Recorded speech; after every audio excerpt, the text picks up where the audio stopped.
I'm so excited to introduce our guest for today. First of all, we have Lisa Takeuchi Cullen, who is the president of Writers Guild of America East.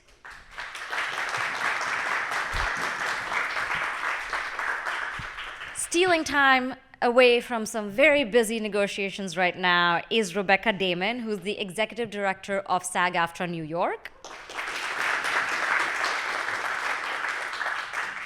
We also have Alissa Wilkinson, who's a senior correspondent and critic at Vox, who has done some incredible coverage of the strikes and of the labor realities of Hollywood on Vox.com. And co-hosting today's panel with me is my co-programmer, Madeline Whittle, who I should also say is the chair of Film at Lincoln Center Union that I'm a proud member of. So.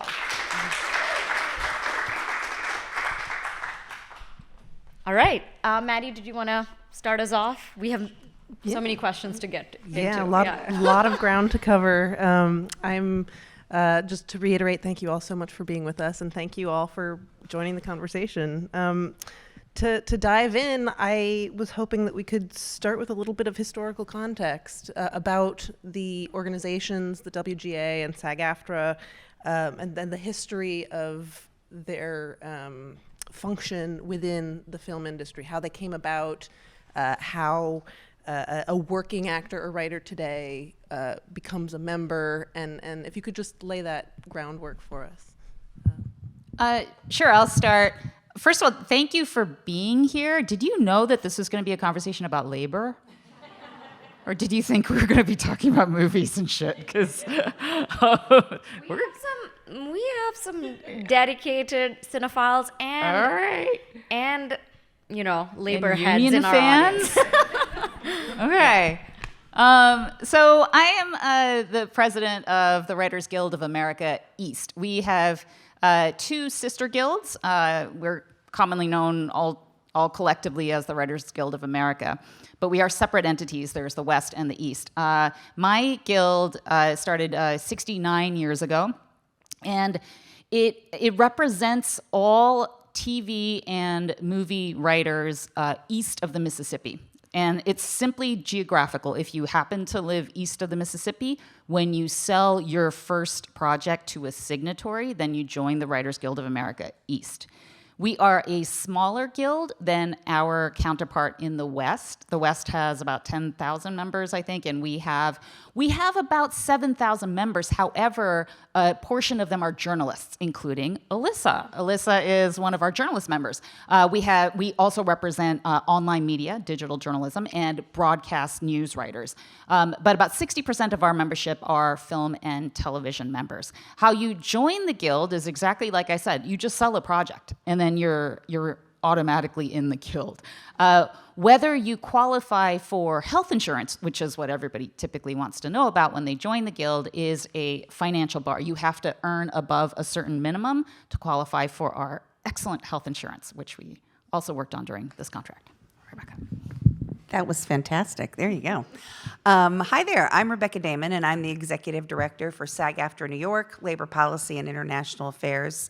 For SAG-AFTRA, we actually are a little bit different in that we are a union that came from two great unions that merged.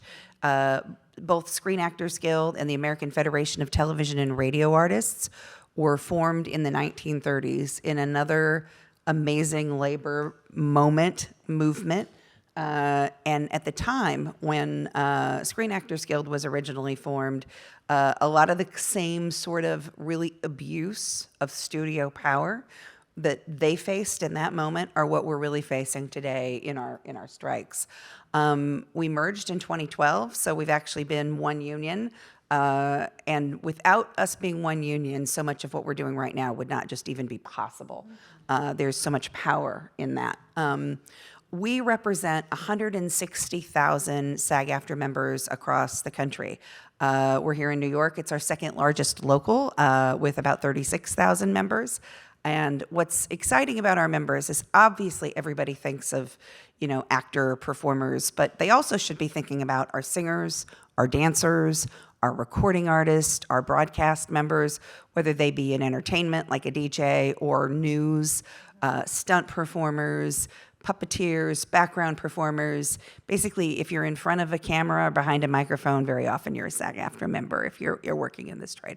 So that for us is very exciting because we're at a moment with all of that collective strength that our union is, I feel like at a moment in time where we've really taken a lot of the lessons from the past and we're actively living them now. And I'm just so impressed by our members. To follow up on that, I wanted to ask you both why a union or a guild is necessary in these professions. Because, you know, for example, Maddie and I, we have salaried staff jobs. We work 9 to 5. Unionizing means something a little different, I think, for us. What does unionizing look like in these industries, and why is it important? Sure. I think everybody needs a union. So I'm going to come at this, everybody needs a union, because that is the only equalizer in power. We are living in a world with these huge conglomerates where CEOs make more money in a day than most people will ever see in a year or in 10 years or in their lifetime.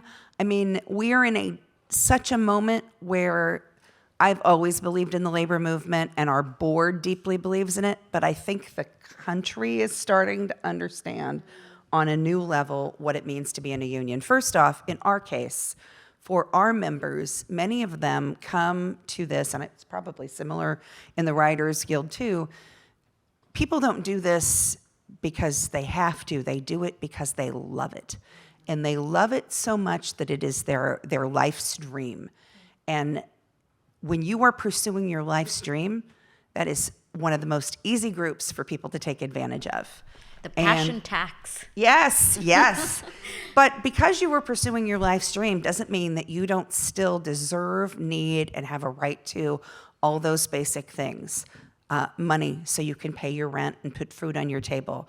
The ability to make sure that your kids are okay, that you have health insurance, that you have a pension. All of these things, good, safe working conditions. Those things, the only way to get those things is to demand them, and you demand them through your union.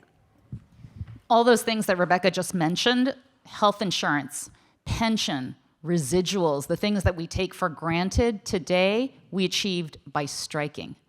We did not have those things when these guilds first started out. We had to strike in order to win them. We had to wrest them from the grasp of our corporate employers. And that's the kind of power that a union gives you. It's like that children's book, Swimmy. Do you guys remember that book?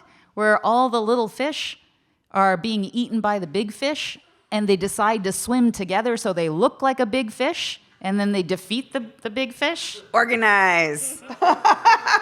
This is a metaphor for labor. And in these creative professions, as Rebecca said, we do it because we love it. And as one of our speakers on our picket line said recently, that is a dangerous thing to admit that you love what you do because people think that they can pay you less. And that's true in creative professions. It's true in a lot of different professions, but certainly in ours. However, the product that we create has value. It has immense value. It makes the corporations that sell what we create billions of dollars. It makes the CEOs at the tops of these corporations hundreds of millions of dollars. David Zaslav made $250 million in 2021. That's unconscionable. All we're asking for is our fair share. All we're asking for is a small slice of that pie that we help create, because these companies have one product, and it's what we create. They can't do it without writers. They can't do it without actors. That's right. Woo! To delve more into the history of how we got to this moment, I want to ask Lisa and also Alissa, who's reported extensively on these labor disputes, if you could talk a bit about the last WGA strike in 2007 and 8. If you could just speak a bit about that context of how that dispute came about and how it was resolved and what was accomplished by it, and also what has transpired in the last 15 years to lead us to the point that another strike came about. Well, so the 2007 to 8 strike is actually before I started covering Hollywood. So I mainly remember it, as you probably do, as an observer, right? But a lot of the same issues were on the table at the time, as I understand it. Different ones as well. But the strike was, again, and the writers often are the first ones out the door and are the ones who are striking because their contract sets a precedent for what's going to happen with the other labor unions. But again, it's about, it's about healthcare, it's about residuals, it's about all of these things. Alyssa, do you want to just say what residuals are for Sure. anyone who may not know? So I'm not a TV writer or a film. I don't write films. I write about them. But the way I have been describing them is essentially royalties, which a lot of people are more familiar with. So your thing continues to make money for the company that produced it or bought it, and you get a slice of that pie. And often that slice is hilariously small, and it's been shrinking. If you watch people post their royalty checks on Twitter sometimes, and it's like $2 if they're lucky, right? 2 cents, right? And it's been shrinking in part because of what's happened in the 15 years since that strike, which is, as we all know, streaming, right? And streaming has not been governed by the same rules that are in the contracts around broadcast, which is like cable and network. And also lots of things have sort of been, from where I sit, looks like invented to get around those rules, right? The less you can afford, the less you can pay labor, the more you can take in. And there's also been an incredible amount of outlay on the part of the studios to create a lot of this streaming content, and people are not getting paid for that. So if you, for instance, if you're a writer on Friends, like you're getting a decent royalty check, I would imagine, right? Or sorry, residual. I write books, so this is in my head. But if you wrote for Stranger Things, you are not. And Stranger Things, you better believe, is making a ton of money for Netflix, right? So these are two sides of a coin that have not been, or they're being brought closer to parity now. To clarify, it's because even though Stranger Things is just on Netflix, it's not considered a rerun. Is that the difference between the Friends and the Stranger Things situations? So a fun fact is that we don't know how many people are watching Stranger Things because Netflix doesn't want to give us that information. There's lots of speculation about why. Some of it feels a little more conspiratorial than others. I'm not going to speculate too hard on it, but basically we don't know the answer to how many people are watching it the way that we do have numbers around broadcast.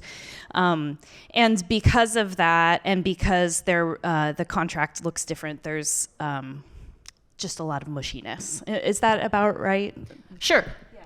But Netflix knows. Yes, right, exactly. Netflix knows to the second how long you watch your show. Yes. I've developed at Netflix, as have many of my colleagues, and they will tell you that if you haven't grabbed the audience by page 3 of your 1-hour script, your show is dead because people aren't watching beyond that. 3 minutes they'll give you. And on the flip side, they count a watch internally as a very small amount of time too, right? It used to be 3 minutes or something like that. But they don't give you that information as the labor. So if we want to get into the nitty-gritty of what we achieved in this contract, I think we're probably getting there later, but that is one of the things that we won. The streamers told us going into negotiations, and they left it when we started on the strike, they left us saying, we will never tell you what our streaming numbers are. Never, never, ever, ever, ever. And now they agreed that they will. It's not going to be public. It's going to be shared with, for some reason, a group of 6 of our staffers. But we will get that information so that we can essentially fact check. Because one of the main things we won in this contract is streaming residuals. And that's another thing they told us we would never, ever win. So it's interesting. So the last WGA strike was in 2007-8. The last double strike, I believe, was in 1960. I don't think there's been a double strike with the Writers Guild and SAG-AFTRA. I also learned through Alyssa's coverage that the SAG-AFTRA president then, or SAG president then, sorry, not SAG, was Ronald Reagan. Very interesting history. I don't know if you both could speak a little bit about, any of you could speak a little bit about what some of the main circumstances were that led to that double strike, and also why a double strike, a mega strike now. How old do you think we are? Neither one of us were born, but yeah, Neither was I, but Yeah. I mean, I think in a sense you already sort of covered it. There you go. There's someone here. There you go. I think you made the point earlier that in all of the big strikes that these unions have had, big achievements were won, whether it was health plan, the concept of residuals, pension, all of those things. They didn't come without enormous fights. And that has been something that in this moment, we're in an enormous fight. And obviously, I think there's a lot of similarities and differences, but I think they really underestimated what this moment was for these unions and the time.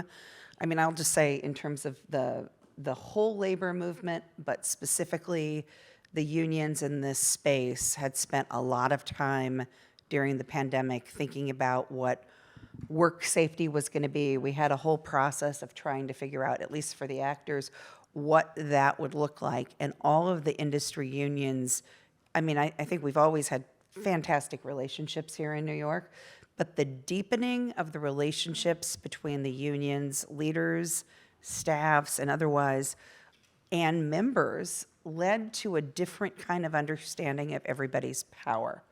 And I think that, at least in the case of this moment that we're in, had we not had the ability to see how much disregard there might be for our members, our workers, the pandemic really showed that possibility. And so, at least in our case, when we started to see the level of disrespect that were shown to our colleagues, the people that put the words on the page that give the actor the ability to have a performance, I think it was it was very clear the road that we might need to go down. I think this might be a good moment to point out that from 6 o'clock, there will be a picket in front of New York City Ballet by the American Federation of Musicians, Local 802. That's right. So if you can pop out and, walk a circle or, raise your fist in support of the musicians who make our movies and our TV shows and our theater the rich experiences that they are, I think it would be a great show of unity and solidarity. Rebecca can't talk much about her negotiations because they are ongoing, but I can. On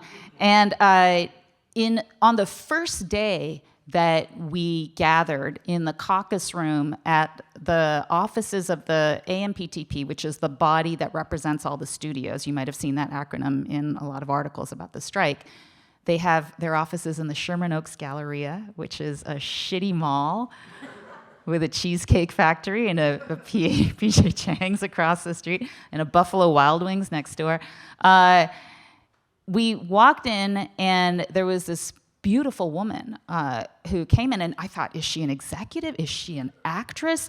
She had this sharp suit on and this Hollywood haircut, and then she took her suit jacket off and her arms were covered in tats, and one of them was Jimmy Hoffa, and it was Lindsay Doherty of the Teamsters, and she came in person to the first day of our negotiations to sit with us in caucus to show us her support. Duncan came too. Duncan Crabtree Ireland, who is the national executive director of SAG-AFTRA, came as well. He did not have an armful of tats. Maybe he did. He might. Okay, some other hidden parts of his body, but he kept it hidden up. And that told us that we were going to enter a different kind of negotiation than we ever had before, that we had the power of our sister unions in Hollywood behind us. And sure enough, when we struck, the Teamsters told us from the get-go that they would honor our picket lines. So the Teamsters have a special clause in their contract that prevents employers from firing them for honoring another union's picket lines.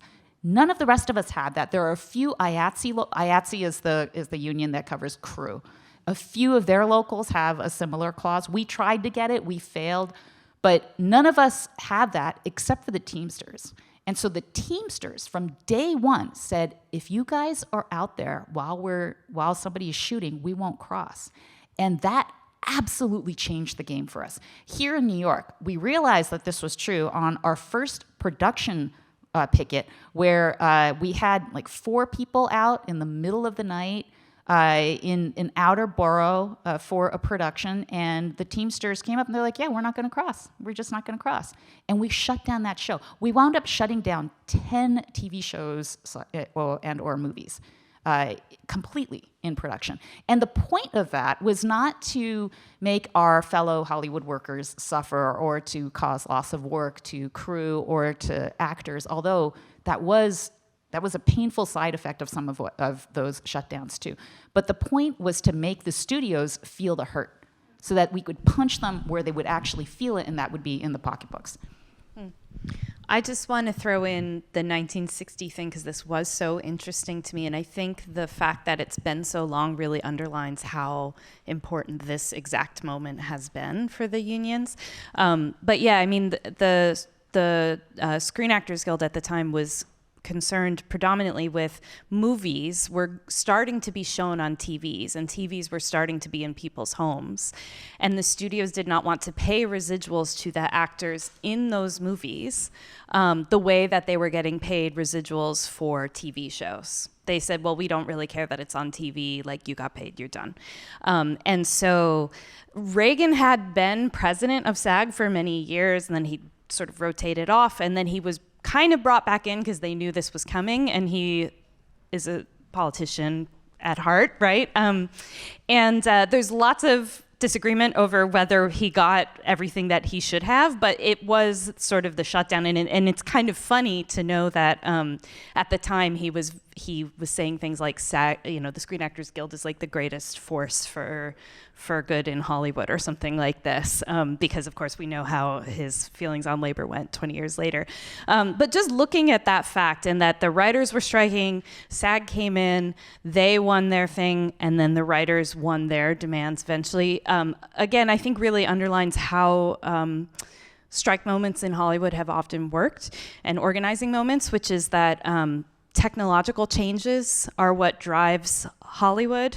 Whether it's the advent of sound or color or television or, in this case, streaming and AI, those create existential moments for Hollywood workers. And it's when the unions come together that there's real movement, even though there's, of course, movement when other strikes are happening. And so, this moment has been really quite remarkable to watch, I think, especially if you've watched labor strikes happen in Hollywood before, because there's such consensus over the fact that this is a moment that really matters to get it right. Building on this sort of picture of solidarity that we're painting, I wonder if you could each speak a bit about the ways in which the professional lives of writers and actors have changed in recent decades. We've spoken about streaming and sort of the new wrinkles in these economic structures that has created, but even more, and on sort of a more immediate or mundane level, can you speak about what these workers are experiencing in their work lives now that is different than it might have looked in 1960, and how you bring together a diversity of experiences between writers at various different parts of the industry, various different stages of their career, actors who might be,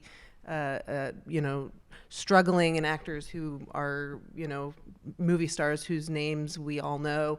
How do you bring those experiences together to form a coalition? So I think one of the big things that our members have constantly spoken about, and I think it's really resonated with the public, is the fact that, all industries change. Our members are probably of any union members, they're probably the most pro-technology, and I love this about SAG-AFTRA members. I think as a union, technology can be very good, but it is how we use things. business models change, but you have to adapt with them. And in this moment, given just the way, there was a moment in time, and it wasn't so long ago, we were alive for this, I think, Lisa, where linear television was how people experienced things. People did have the rerun. They had 22 episodes. The model of business completely changed, but the way in which the people that did the work to make the thing that people love to watch didn't evolve and change with it. And the industry has had a denial about that for just, far too long. And so that moment, along with, and we'll probably talk about it a little more later, the way that AI, specifically generative AI, can be used, it is a moment in which our members, they've been thinking about this and talking about this for a long time. We've been talking about right of publicity and postmortem and working on laws. I remember, just a few years ago when people had no idea when we'd go to DC or Albany or Sacramento or any of the capitals where our members, live and work the most, where people would look at us like they had no idea, and we would spend all this time educating people. All of our members, whether they are the highest profile star or anything in between, whether it's a background actor that's concerned that they're going to be scanned one day and get one day of pay, or whether you are top of the call sheet number one, understand that this is a moment where we have to make a decision, and it's a big decision. Are we going to let the technology aid us, or are we going to let ourselves fall by the wayside? Do we want to have our own moment where we've got our own Battlestar Galactica because we allowed it to happen? And so I think that was a hugely, amongst many other things, uniting moment for our members. I think in their bones, they understood that this was a point where they needed to take a stand. Our national board united in this, our negotiating committee, our membership with such a high ratification. People understood that no matter where they fell in the spectrum, that they needed to make this decision to stand together, to stand with the writers, to do all of these things. Because if we didn't do it now, the ability to do it later does not, it's now. Yeah, some issues are universal, right? And universal, I mean, not just among the sister entertainment unions, but really among all workers, not even just American workers, but globally.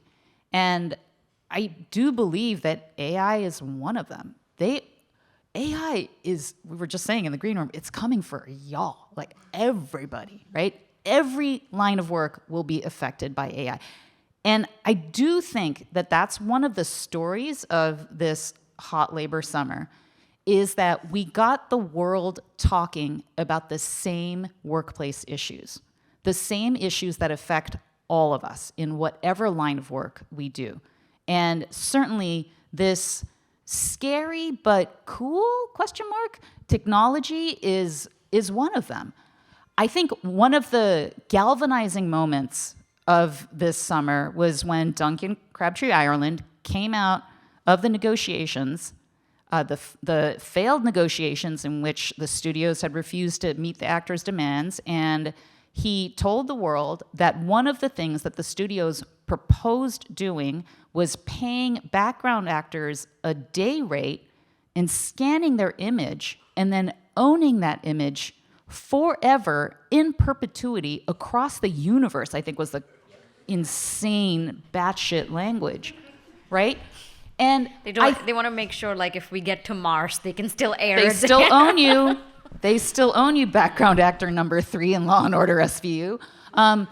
So I think that people around the country and around the world heard that, read that, and realized, holy shit, we're all in this together.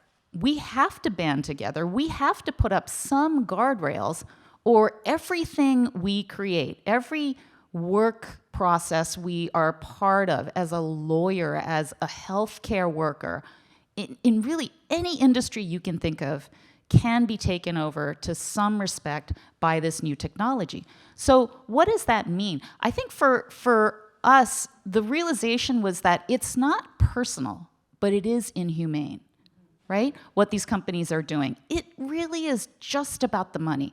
The attorneys who sat across the table from us, the BA, the business admin people who sat there, they're all human beings. They all go home to their families. One of them was, he was very happy to show us his dog, Russell. Loved showing us his dog. But they really just care about the money. And they don't care about the people. And that's what this strike, I believe, was about, was showing that people matter. Absolutely. I just want to throw in a couple of the observable things that a lot of us probably see in our viewing habits that are like directly affecting members. The length of seasons of TV shows has shortened drastically. And you know this, like what shows have 26 episodes anymore that anyone like watches or talks about? Like Young Sheldon, I guess, right? But it's generally, they're very short. And there have been, and it's really getting into the weeds to kind of explain how this affects people. But this basically means everyone's working a lot less and there's a lot less stability to the work you have. And so, writing specifically, but also acting are being turned even more into gig work than previously, which makes it very hard to, as you were saying, support a family, make sure you have healthcare, like just pay rent or your mortgage or whatever. And when you think about it, one of the things that's happened in the last, I would say 10 years is like the door has cracked open this much on more diverse voices being available to be able to tell stories in Hollywood or to act and have those lead roles than that have been in the past. And when you make it harder to make a living in the business, then that means that the people who can afford to get in the business and stay in it long enough are often the ones who are coming from places of like immense privilege or connection to wealth or just kind of have some way of supporting themselves, not entirely, but largely. And I see this in media. This is what's true of media as well. And it accounts for the like giant lack of diversity we have in film criticism, if nothing else, right? So if those inequities aren't sort of addressed and rectified, then what we see is less and less and less of that.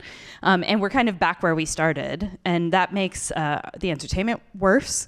And it also means that people are struggling in ways they shouldn't need to if the thing they're making actually generates an enormous amount of profit. I mean, we're not talking about people making sculptures here. Sculptures are wonderful, but we're not talking about people sculpting things. We're talking about people making stuff that generates millions and millions and millions of dollars.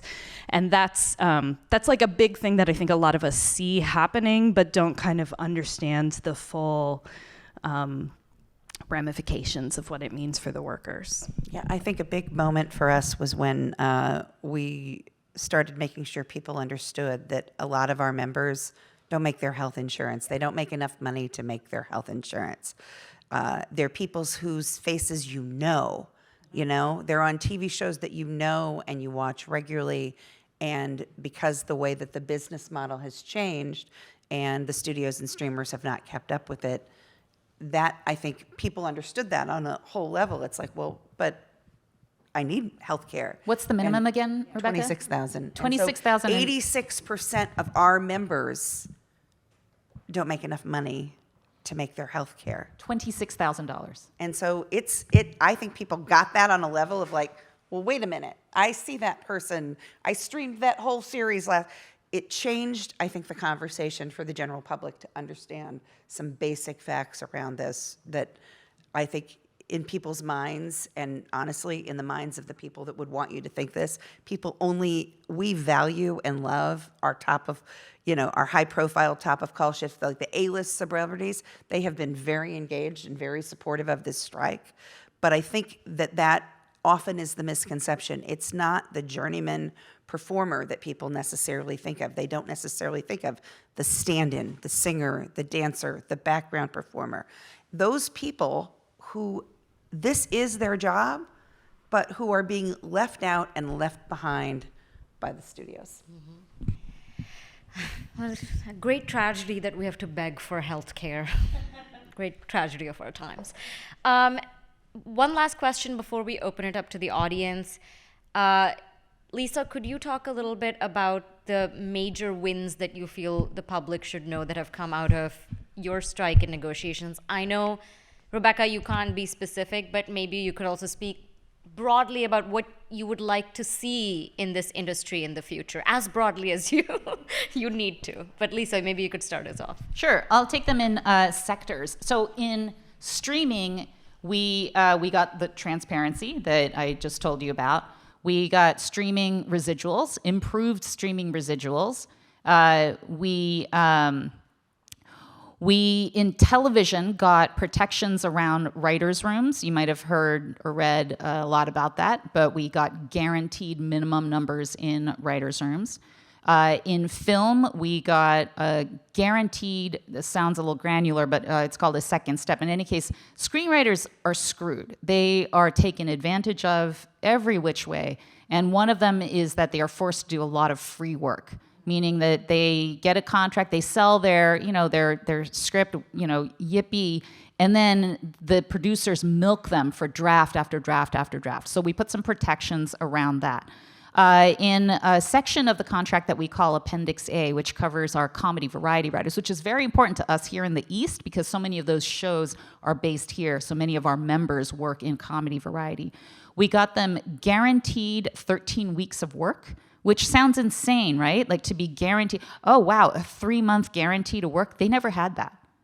In streaming, they never had that. So we got them some protections in streaming that they never had before that they did in broadcast. In essence, I would say a through line is that we brought some parity to working in streaming, where now a majority of our members are working, whereas before most of us were working in broadcast or in cable or in theatrical releases, but our screenwriters and our TV writers both are working mostly in streaming these days. So we had to improve conditions there. Jason, am I forgetting something big? Jason's like, Yeah. he's on TikTok. It might be. There you go. Oh my gosh.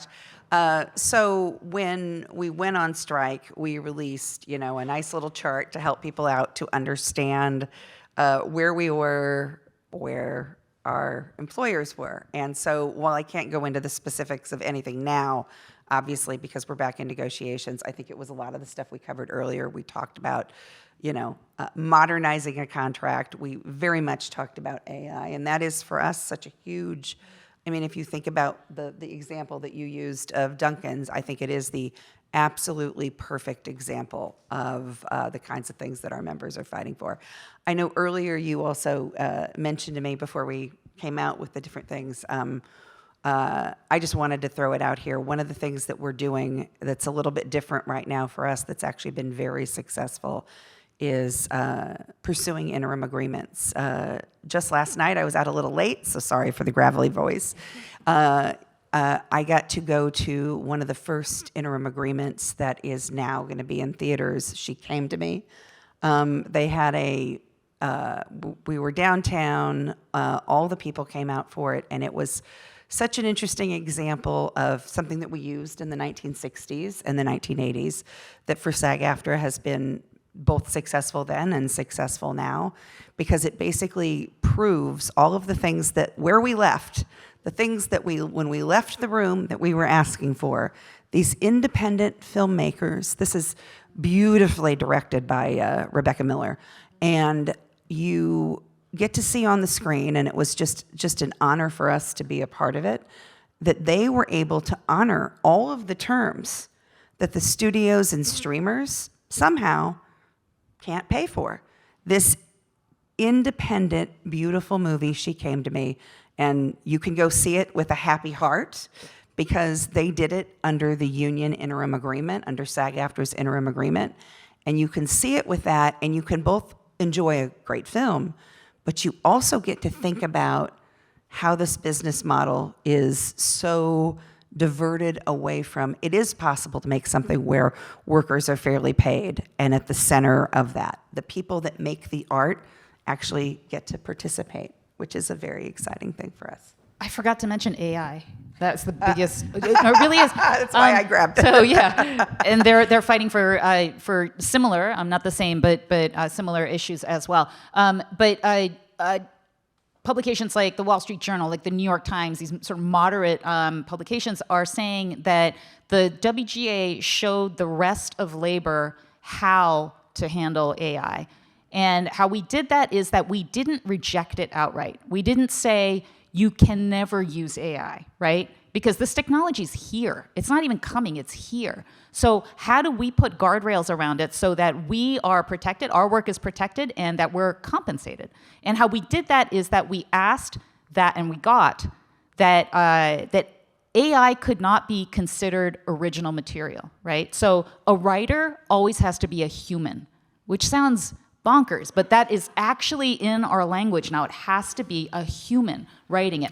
And what was Sounds good to happening, me. yeah, what was happening before the strike and why it became a big deal is that producers and studios were already coming to our members and saying, we have a shitty script that AI spat out, and we want to hire you at a lower rate to do a rewrite. And once you do the rewrite, then it's copyrightable, right?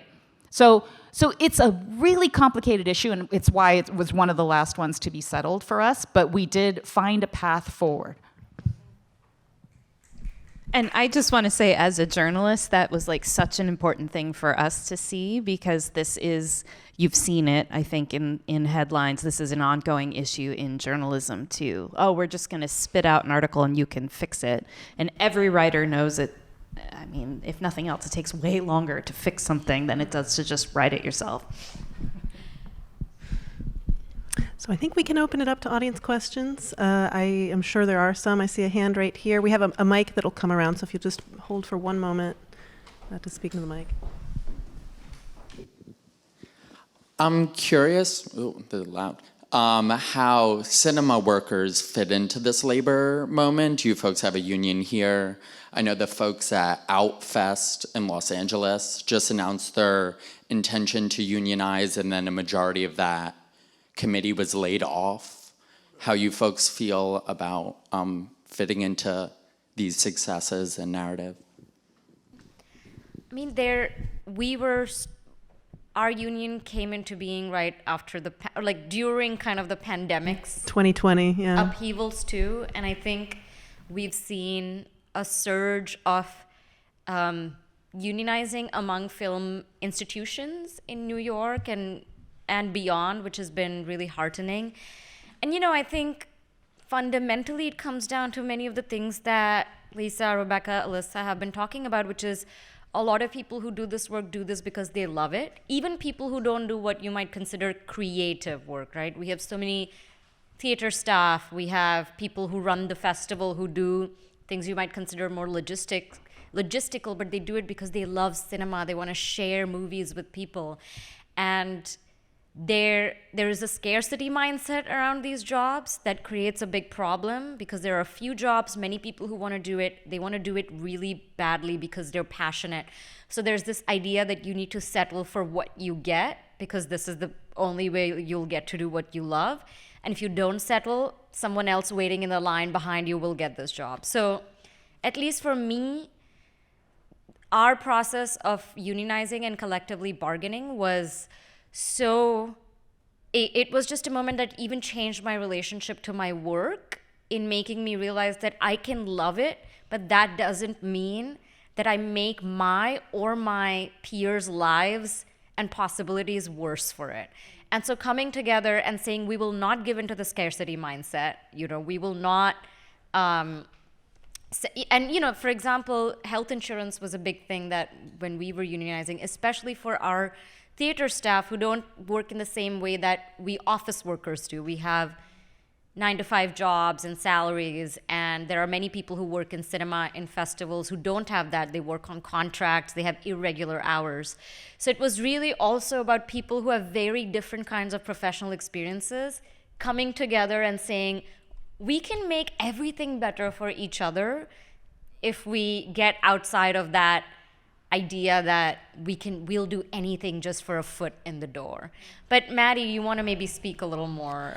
I mean, you said it beautifully. I would just only add that, our specific union, our specific workplace has, an idiosyncratic set of concerns, set of needs. As we were a nonprofit, a film festival. We run one huge film festival, but also operate year-round theaters. And so on the one hand, our needs were quite specific, but on the other hand, we are part of the film industry, and we are part of an ecosystem that includes the artists who make the films, as well as the industrial structures within which those films are profited from and distributed, exhibited. We are exhibitors. We're just, one piece of the puzzle. And so I think we are very conscious as workers of how the workers in these other branches of the industry are being treated and how they are responding to that treatment.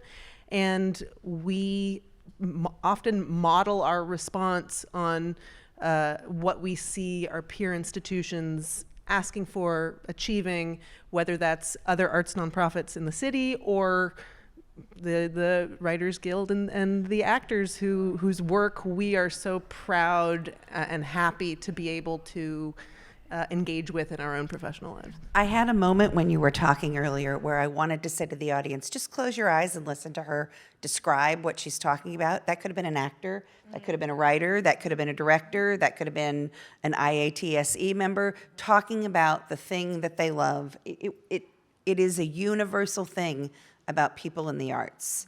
And people in the arts still deserved the respect, the dignity of work, a future in the choices that they make.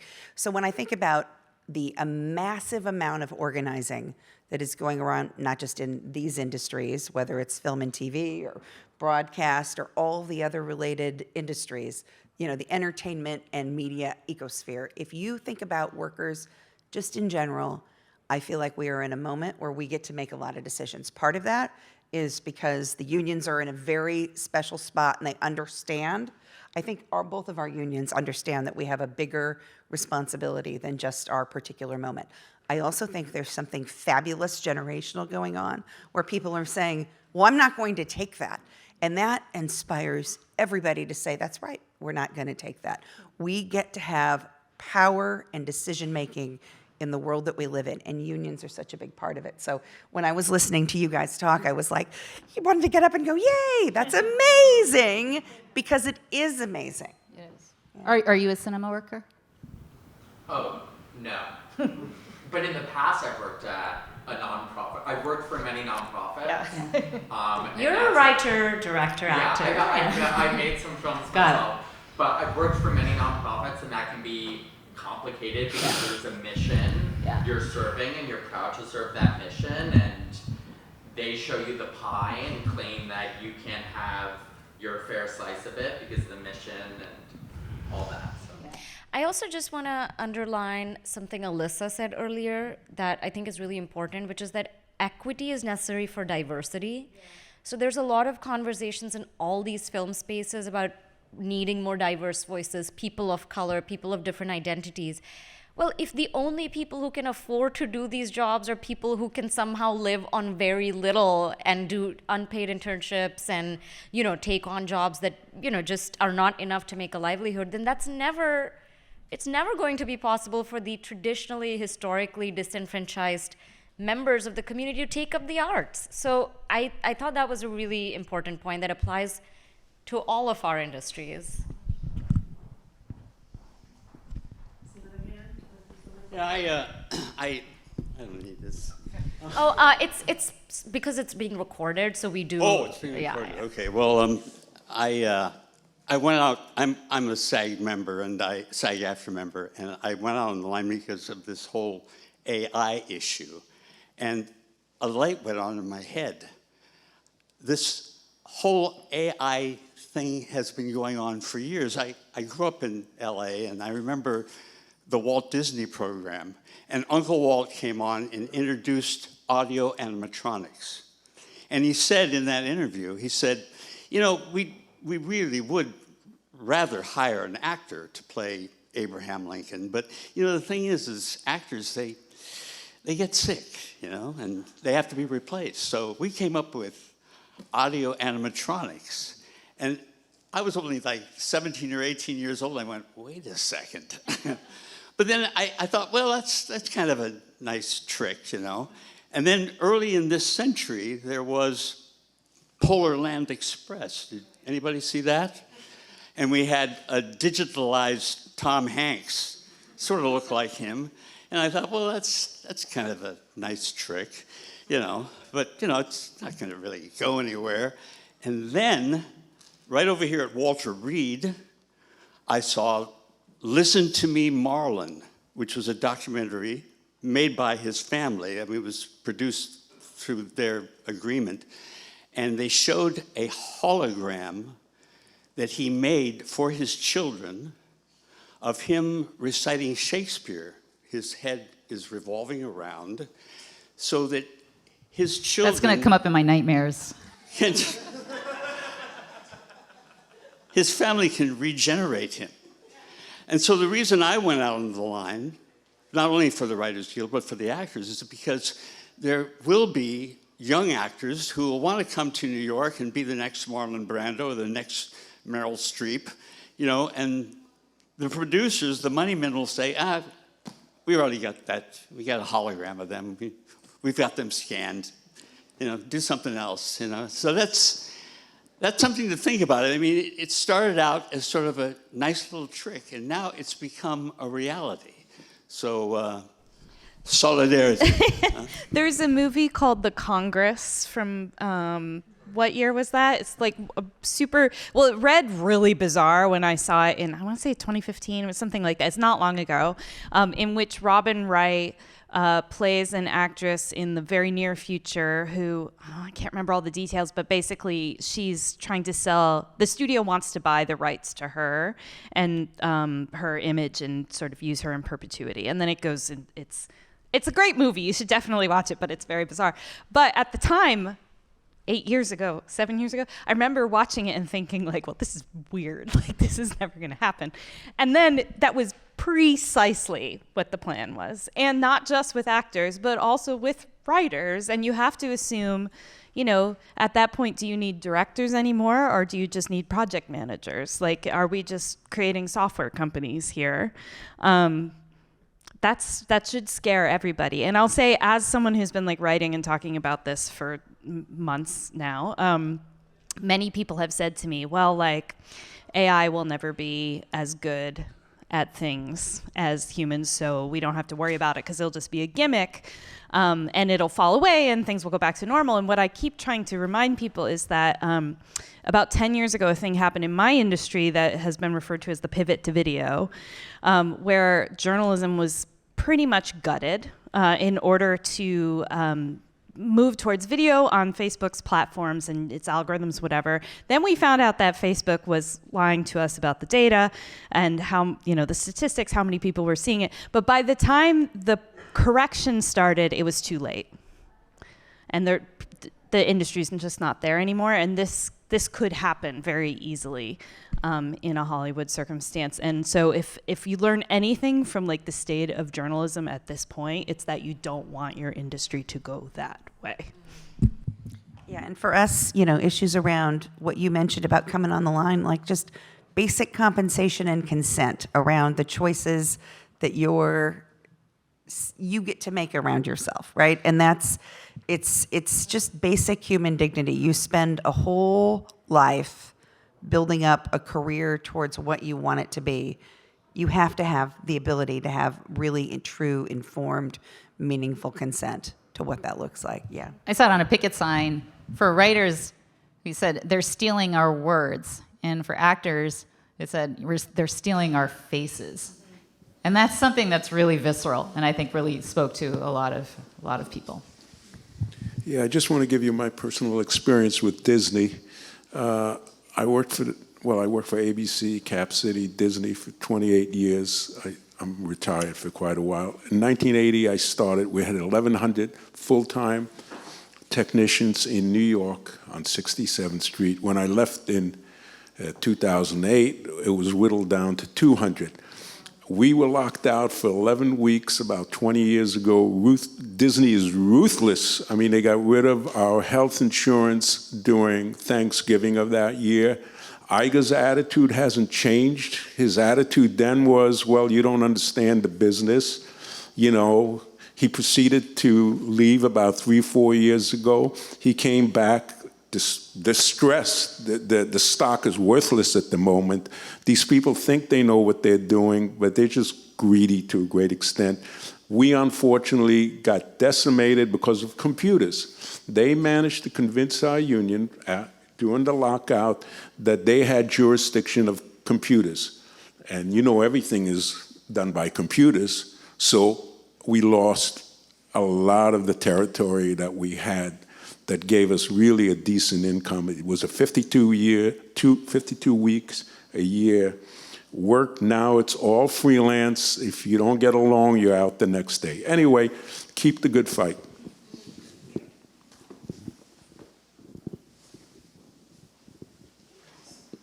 I just have one question for you. On the agreement that you've made with the studios and the corporate people, when a writer decides they're going to leave a project and get on to something else, but the corporation or the studio wants to continue your material, are you going to be able, if they do AI on the material, will you get a credit as well as a residual for that AI work? I mean, you know what I'm talking about? I mean, I think I do. You mean if they take a project, say I write an original spec pilot, ABC buys it, and then decides they want to kick me off the project and put a machine on it? That's what you're talking about? I'm saying how about if it becomes a hit? And it goes on and on for several years, and you want to move on. You, the writer, want to move on to something else. Well, they say, well, we want to keep the thing going. Can we do AI? And then would you be able to say, sure, okay, you can take my material, but you have to give me a credit. It's adapted from, and also you have to give me a residual They for can't the work. do that. They can't do that according to this new contract, because if it's a television show, then they have a mandatory requirement to hire human writers. Oh, okay. All right. I think you said that. I'm sorry, I missed that. I think we're out of time now, so we'll end there. But thank you so much to our guests. Thank you, Lisa. Thank you, Rebecca. We wish you the best for the ongoing negotiations. Thank you so much, Alissa. Maddie and I were just so honored to do this conversation. And thank you to the audience. Thanks for coming out. Thanks for being here.